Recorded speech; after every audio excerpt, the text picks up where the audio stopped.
Scanning near-field optical microscopy, also known as SNOM, is a scanning probe microscopy characterization method utilizing the near-field regime.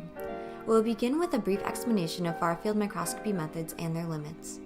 In far-field microscopy methods, the resolution of the system is limited by the diffraction limit, meaning the spreading out of each image point due to diffraction. As 2 points come closer together, interference from the light rays makes it difficult to distinguish the points. This limit is proportional to the wavelength of light being observed and inversely proportional to the size of its objective. So unless the aperture of the optical component is large enough to collect all the diffracted light, the finer aspects of the image will not correspond exactly to the object. While classical optics deals with far-field regime of propagating waves and detects radiation far from the source, SNOM makes use of evanescent or non-propagating fields that are sub-wavelength and exist only near the surface of the object.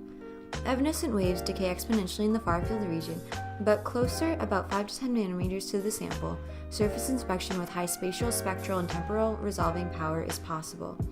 Thus, the SNOM technique is able to break the diffraction limit seen in far-field. In general, SNOM focuses an excitation laser through a metal-coated optical fiber with an aperture of diameter smaller than the excitation wavelength, resulting in a near field on the far side of the aperture. The sample is then scanned at a small distance below the aperture with high resolution of the transmitted and reflected light. SNOM has a finite depth of field, meaning that it is essentially a surface probe. The penetration depth of the photons is dependent on the incident laser beam. The larger the wavelength, the larger the penetration depth.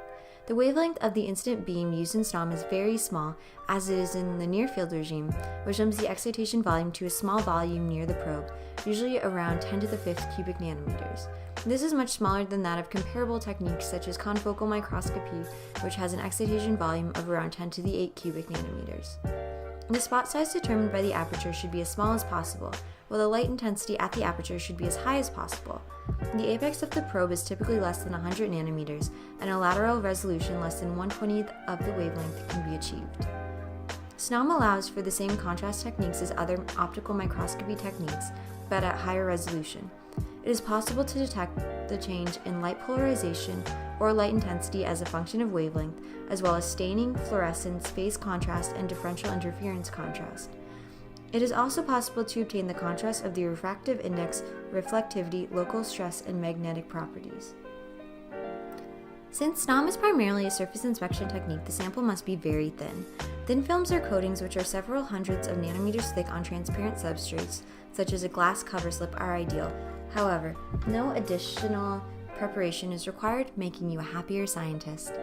SNOM is capable of analyzing any type of material, including conductive, non-conductive, and transparent materials. The major limitations of the SNOM technique are the very low working distances and the extremely shallow depth of field. SNOM is currently only used for surface studies because the penetration depth of the electrons is limited to the surface and thus cannot be used to study bulk material properties. Additionally, it can be difficult to study soft materials in the shear force mode. Similar to many scanning microscopy techniques, long scan times are required for high-resolution imaging of samples. Despite these limitations, SNOM has many advantages over other microscopy techniques, including being able to work in any environment and without much sample preparation, as well as being totally non-destructive since the probe does not touch the sample. Thus, there are a number of areas where SNOM can contribute. For instance, the study of quantum dots or probing of single Q dot, single molecule spectroscopy, imaging of biological samples with fluorescent labels, and the study of nonlinear optical properties. The reduced excitation volume mentioned earlier is especially useful when imaging biological samples as it can suppress optical excitation of proteins far below the area of interest. Thank you and hope you learned a lot.